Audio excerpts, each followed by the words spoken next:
ആരെയും തെറ്റിദ്ധരിക്കാൻ പാടില്ല. തെറ്റിദ്ധാരണ അത് വലിയ തെറ്റാണ്. ആരെയും തെറ്റിദ്ധരിക്കാൻ പാടില്ല. നല്ലതേ ധരിക്കാവൂ.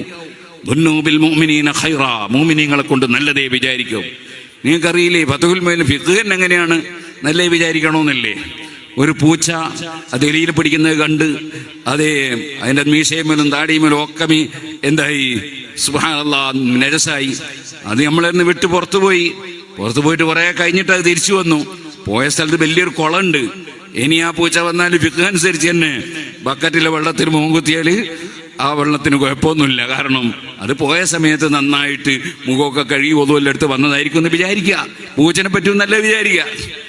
നായനെ പറ്റി വരെ അല്ല വിചാരിക്കണമെന്നല്ലേ ഫത്ഹുൽ മുഈനില്ലേ നമ്മളൊക്കെ?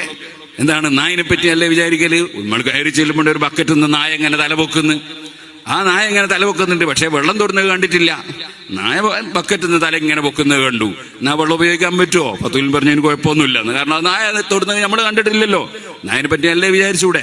അപ്പൊ ചിലർക്ക് ചിന്തയാണ് പിന്നെ എന്തിനാ അങ്ങനെ തല പൊക്കിയത് എന്ന്.